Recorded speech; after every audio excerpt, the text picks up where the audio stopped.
I'm here today with a science lesson titled The Nervous System. Welcome children to this science class based on the nervous system, and this is a continuation of the previous class where we had dealt with the brain, the different parts of the brain, the medulla, the cerebrum and the cerebellum, then the spinal cord, then reflex action, the sensory nerves, the motor nerves and the mixed nerves.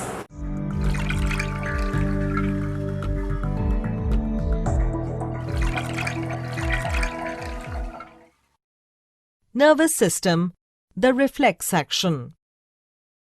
What would you do if your hand touches a sharp object like a cactus plant or a hot pan on the stove? You immediately move your hand away.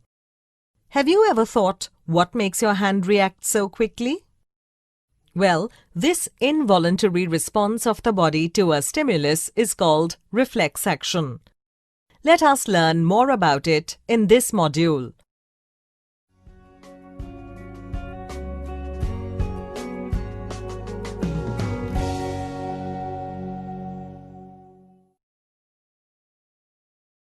Let us take the example of a boy touching a cactus plant to understand how a reflex action occurs. As soon as the boy touches the spiny needles of the cactus plant, a message in the form of an impulse is generated in the sensory neurons of the hand. The sensory neurons carry this impulse to the spinal cord. The spinal cord immediately replies with an instruction in the form of another impulse to move the hand away to prevent injury. This instruction impulse is carried to the arm muscles by the motor neurons. The sending and receiving of an impulse is so quick that the boy is able to move his hand even in a split second. Here, the stimulus of touching the spiny cactus generated the reflex action of moving the hand away quickly. Many such reflex actions to stimuli, like stepping on a thorn, touching a hot object, and even touching a very cold object, involve just the spinal cord but not the brain. Reflex actions like blinking of the eyes in bright light and salivation at the sight or smell of food involve the brain. So the next time you see someone responding to a stimulus, you will know that a reflex action has taken place.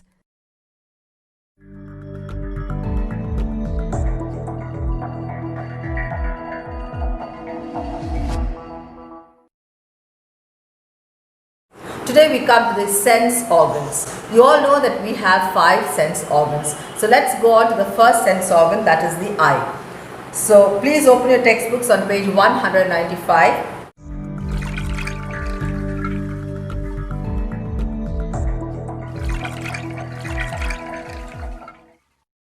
Nervous system, the sense organs. The special organs of the body that help us to be aware of our surroundings are called the sense organs. To be able to know about all what goes on around us, we need to see, hear, smell, taste and feel. The 5 sense organs that help us do this are eyes, ears, nose, tongue and skin. Let us learn more about these organs and their functions.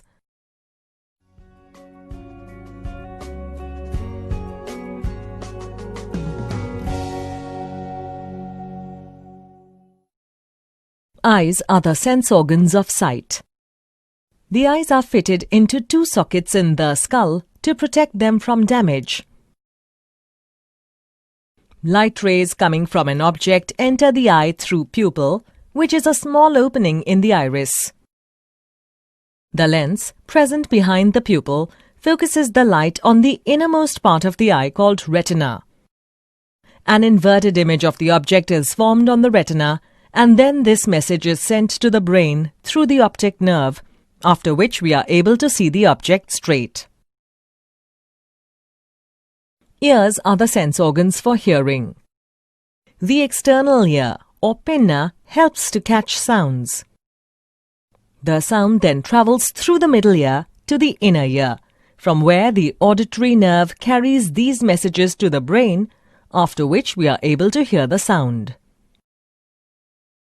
Nose is the sense organ for smell. Nerve endings of the olfactory nerves present in the upper part of the nose help to carry messages to the brain, and thus we are able to smell different things. Tongue is the sense organ for tasting. Taste buds present on the tongue have nerve endings that identify 4 major tastes, that is, sweet, sour, salty, and bitter. Messages are sent by these nerve cells to the brain, and thus we are able to interpret the taste of food. Skin is the largest sense organ of our body. Countless nerve endings present in the skin detect various messages like those of pain, heat, pressure, temperature, and touch. The messages are then carried to the brain by the nerves to be interpreted correctly. All these sense organs are precious. We should take very good care of them. And before I start, you can see the label diagram of the section of the eye. That is a cross section, that means it is like this. Okay, if you take an apple and cut it into half like this, it's a cross section. So this is a cross section of the eye, and if it is cut like this, it is known as a transverse section. So this is a cross section like this of the eye. Now here, the eyes help us to see things. Each eye has an eyeball. I hope you can see the eyeball, which fits in the socket in the skull. So this is the eye, as I tell you. This is the eye, and this is the socket in the skull. This, when somebody dies, you will find that this socket is empty. It's just a socket that is blank, because the eye, after decaying, when the body has decayed, if you look into a skull, you will find only this part. You will not find the eye, because the eye is not made of bone, it is decayed and gone. So this part is known as the socket of the eye, in which this eye is placed. Each eye has an eyeball which fits in the socket in the skull. The eye has different parts. The cornea is the front of the eye. So the front of the eye that bulges out is known as the cornea. The round colored part of the eye is called the iris. So you see the picture diagram there. The round colored part of the eye is called the iris. The iris has an opening in the center called the pupil. That round colored part here inside the black thing of each eye is called the iris. And inside the iris there is an opening called the pupil. At the back of the eye is the retina. So behind, now you can't see it behind, you have to imagine, but it is shown in the diagram, is the retina. Behind this bulging portion of the eye is the retina. Sensory nerves on the retina carry messages to the brain. So when light falls, or when you see something on the retina, it is grasped on the retina, and there are sensory nerves on the retina which immediately transfer the messages to the brain. So that is the work of the sensory nerves present in the eye, and that is how images, what you see with the eye, is transcribed or related to the brain, and the brain tells you that this is an image of such and such a thing. So you see again, the eyelids and eyelashes protect the eyes from dust and dirt. So this is the, you can say, the eyelids, this part, and this is the eyelashes here, and this is the eyebrows. So I am very clear with that. Next one, we go to the ears. Now ear is the organ with which you hear. Now the ear has a very complex structure inside, and outside what we see is the cartilage. It is not made of bone, it is made of cartilage. So in a skull, when you look at a skull, you will find that this part also, there is a hole for the ear. There is no bone remaining, because this part of the ear is a cartilage, it is not a bone. It decays. When a person dies, in the dead body, this cartilage will automatically decay, and only the cavity is left that is meant for the ear. Same way, like for the eye, you have the socket over there, but after death, when you look at a skull, you will find no eyes, eyeball or anything like that. You will find only the cavity, the eye has decayed and gone. Same thing is found in the ear. Now let's go to the ear. The ears help us to hear. The ear has three parts: the outer, middle and inner ear. So this part of the ear which you see is the outer ear. Then you have the middle ear and then you have the inner ear. The part of the ear that we see is the outer ear, and this is made of cartilage. It is not made of bone. Be very sure the ear is made of cartilage, not made of bone. The outer ear receives the sound and sends it to the middle ear. So here when you say something, this sound is received by this outer ear and it sends to the middle ear. The middle ear has the eardrum. The sound that reaches the middle ear makes the eardrum vibrate. The vibration are passed on to the inner ear. Nerves of the inner ear carry the message to the brain. So what happens is, when you speak or somebody speaks, the sound is taken or felt by the outer ear, and this outer ear conveys it to the middle ear. The middle ear transmits those vibrations to the inner ear, and in the inner ear you have the sensory nerves which carry the messages to the brain, and the brain immediately is able to translate the sound into whatever message you have received. So that's how it works in the ear. And in the ear you have a very minute or a very thin delicate membrane known as the tympanum. Now that is why we say you should never put anything sharp into your ear, because the sharp object may hurt the tympanum may burst. If the tympanum bursts, you become deaf. It is a very delicate membrane, and if the tympanum bursts, people become deaf. So never think of putting any sharp object into your ear. Then the ear has the smallest three bones present in the human body are present inside the ear. I am not going to give you the names because it is not needed for you in this class. The anvil, stirrup, incus, that's not needed. But remember, the smallest three bones of the human body are present in the ear. Next one is the nose. Now nose, the main function is to smell. Whether it is a good smell or a bad smell. Smell of a rose, smell of a biryani, smell of garbage. The nose has those nerve endings which can identify the different types of smell. The nose helps us smell. Inside the nose are tiny hairs which trap dust particles that enter when we breathe in. The nerves present in the nose carry messages to the brain. Now inside the nose you have small hairs. Now what is the function of the hair? It is to trap the dust particles which get inside when we inhale air. Now all of a sudden when some dust particle or some pollen enters your nose, you start sneezing. That is because you become allergic to that particular dust or particular pollen. So that again is the function of the nose, to trap the dust particles and germs that enter the nose. And all the different types of smell is again taken by the sensory nerve endings present in the nose to the brain, and it is again by the brain is transmitting the message to us saying that it is a good smell or a bad smell or a smell of garbage or rose or biryani or whatever it is. Okay. Now next one on page 196, the tongue.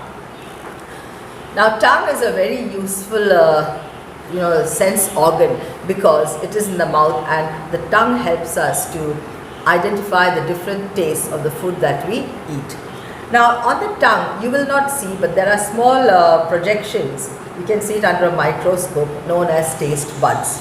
Now these taste buds are present on the surface of the tongue, and there are four types of taste buds. That's sweet, salt, bitter and sour. Now these taste buds, each one will identify that particular taste. So when you eat sugar, the sweet taste buds identify that taste. When you eat something sour like raw mango or a lime, unripe lime, that will also taste sour. It will go to that particular taste bud. So these are the four different types of taste buds that are present in the tongue, which help you to identify the different tastes. As I said, again there are sensory nerve endings which carry messages to the brain, and the brain is able to identify the particular type of taste. Next, skin. The skin helps us feel heat, cold, pain, pressure and touch. Now the skin is an organ which completely covers your body. The greatest organ in the human body is the skin, because right from the head to the toe, the scalp, everything is covered with the skin. Now if you touch something hot with your hand, if you touch a pan of boiling water, it's hot, what do? You put your hand, immediately you take it back because you feel the heat. Now if you touch a block of ice, you feel cold. So if it is very cold, you take your hand off the block of ice. The same way, if you prick yourself, if you go to the hospital and the doctor gives you an injection, the first prick of the needle makes you feel the pain. So that is again a sense of touch and pain. You realize the sense of pain. Then you have pressure. When you try to hold something tightly with your hand, you grip something tight, you give pressure. So these are different functions of the skin. The skin helps you to realize whether it is hot, cold, when you touch, hold something with a tight fist, or when you apply pressure, that also you realize, and when you feel the pain. Like you cut yourself while you're playing, you get hurt and you start bleeding. The skin gets cut, blood starts coming out. So immediately you put first aid and you wash the wound with Dettol. So there's a burning sensation, isn't it? That is because of the skin. The skin is cut, and again you have the sensory nerve endings which transmit the message to the brain, and the brain tells you that you have the feeling of pain. So skin is the most important sense organ in the body because it covers the whole of the body. With this we come to the end of the lesson, and I'd like you to just read chapter 1 to 95 till 196 as a homework, as a reading homework. Now listen children, please, before you start reading the lesson, first of all read the heading. After that you can say, you have to say, not you can say, you have to say your name. Class I may be able to identify, but it is better if you say, I am so and so, not so and so, you should say your name. I am from for 5th standard, chapter number 5, lesson, the nervous system, and then you start reading. Then it is easier for me to identify the boy or the girl who is reading the paragraph. The next homework will be to draw the section of the eye, label it. Now in the science exam, I know that many people have labeled the diagram to the right and to the left. I have taught you in the 4th standard that all diagrams should be labeled to the right. That is the way it should be done in science.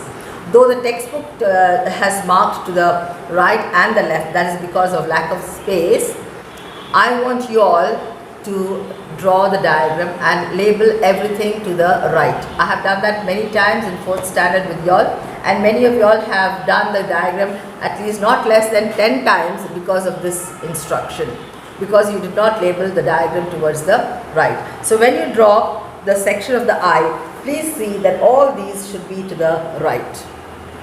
All these markings should be to the right. Even when you draw the ear, all the labeling should be to the right. When you draw the eye, all the labeling should be to the right, and same thing with the ear. So this is your homework for today. Thank you.